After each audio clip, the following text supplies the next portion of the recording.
इस वीडियो में हम लोग बात करेंगे विद्युत जनित्र का एसी डायनेमो। विद्युत जनित्र दो प्रकार के होते हैं, एक डीसी दूसरा एसी। तो डीसी इसके पहले बता दिया गया, इसके पहले वीडियो में डीसी को बताया गया था। आज है एसी डायनेमो, यानी एक ऐसा यंत्र होगा जिससे कि हम लोग अल्टरनेटिंग करंट यानी प्रत्यावर्ती धारा को प्राप्त करेंगे। डीसी और एसी यानी प्रत्यावर्ती धारा एसी और डिस्ट धारा जिसको डीसी कहते हैं, इनमें अंतर बहुत जरा सा है। अंतर जो मुख्य है कि डीसी धारा में से किसी एक तरफ से ही करंट लगातार निकलेगा और दूसरे में चला जाएगा, लेकिन एसी में ऐसा नहीं होगा। एसी धारा जब होती है, प्रत्यावर्ती धारा जब होती है, तो हर एक चक्कर में चेंज होता रहता है उसका जो फेस है, पोलैरिटी है, यानी प्लस माइनस बदलते रहते हैं। ये कह सकते हैं कि आधे चक्कर में अगर B1 धनात्मक का काम करेगा यानी इधर से करंट निकालेगा, तो आधे चक्कर बाद करंट B2 से निकलेगा, यानी ऐसे भी करंट निकलता आधे चक्कर में, फिर आधे चक्कर में करंट उल्टा जाएगा, फिर सीधा जाएगा, फिर उल्टा जाएगा। तो ये लगातार करंट अल्टरनेटली चेंज होता रहता है, लगातार एक निश्चित क्रम के बाद चेंज होता रहेगा। ठीक है, हम एक आधे साइकिल में, आधे चक्कर में चेंज होता रहता है, इसलिए इसको कहते हैं प्रत्यावर्ती या अल्टरनेटिंग करंट। तो सबसे पहले ये विद्युत जनित्र है क्या? पहले वीडियो बताया गया था कि एक ऐसा डिवाइस होगा, एक ऐसा यंत्र होगा, एक ऐसी युक्ति है जो काम करता है कि मैकेनिकल एनर्जी यानी यांत्रिक ऊर्जा को कन्वर्ट कर देता है, बदल देता है वैद्युत ऊर्जा में। और अगर यहाँ पे प्रत्यावर्ती धारा प्राप्त किया जाएगा तो इसको नाम देंगे एसी डायनेमो। तो विद्युत जंत्र ये भी है, लेकिन ये प्रत्यावर्ती धारा बनाने वाला डिवाइस है, यंत्र है, इसलिए इसको एसी डायनेमो नाम देते हैं। DC dynamo and AC dynamo.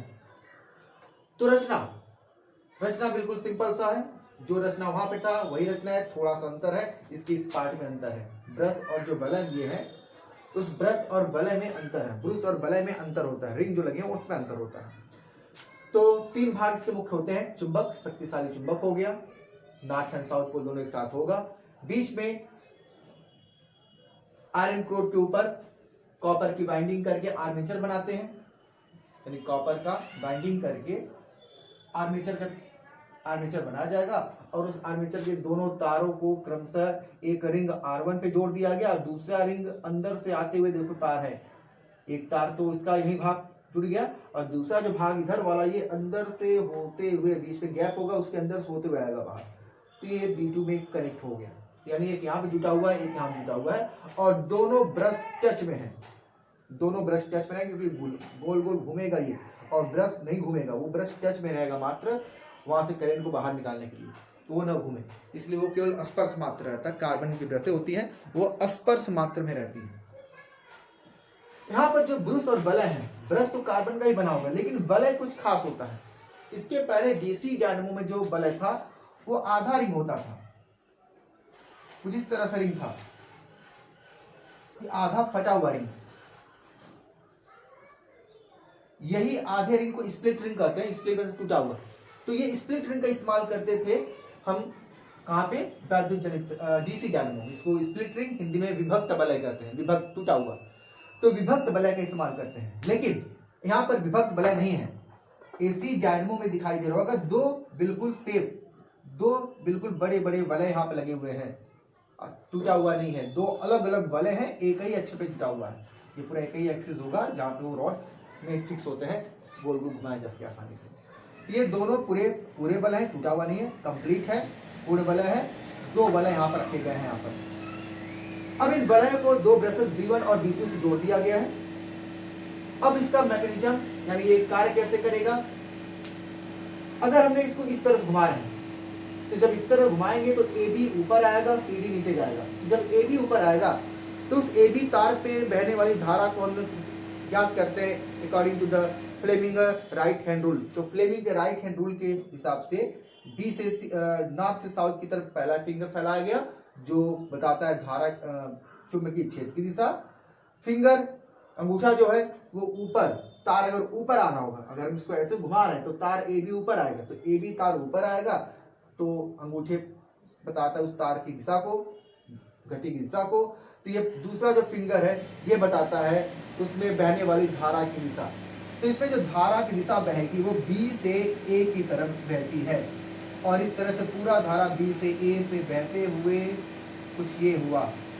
अब देखो धारा की दिशा बही और ये निकलेगा कहाँ से, ये निकलेगा बीच वाले रिंग के अंदर से B2 से बाहर आएगा, फिर ये कंप्लीट चलते हुए और B1 में इंटर करेगा। पूरा कंप्लीट हो गया। यानी अभी आधे चक्कर में ये देखा जा रहा है कि ये जो DC से होते हुए करंट ब्रश B2 से बाहर निकल रहा है और B1 में इंटर किया, तो धारा तो प्रवाहित हो गई। आधे चक्कर में धारा दिशा दिखाई दे रही है कि B2 से करंट बाहर निकलेगा। B2 से करंट बाहर निकल रहा है, मतलब ये अभी प्लस का काम करेगा, ये माइनस का काम करेगा। लेकिन अब आधे चक्कर बाद ऐसा क्या होगा, अब आधे चक्कर बाद जो होगा उसके लिए एक नया चित्र बनाते हैं अलग से साइड में, तो समझ में आएगा। अब अगले आधे चक्कर बाद क्या होगा देखते हैं। ये ABCD पलट गया, ऐसे हो गया, तो पलटने कुछ ऐसा होगा, AB इधर आ गया, CD इधर आ गया। ये जब पलटेगा तो ये हिस्सा कुछ इधर चला जाएगा, ये बड़ी वाली लाइन तार इधर आ गई, यानी पूरा फिगर पलटेंगे। आधे चक्कर बाद जब पलट जाएगा तो कुछ ऐसा हुआ,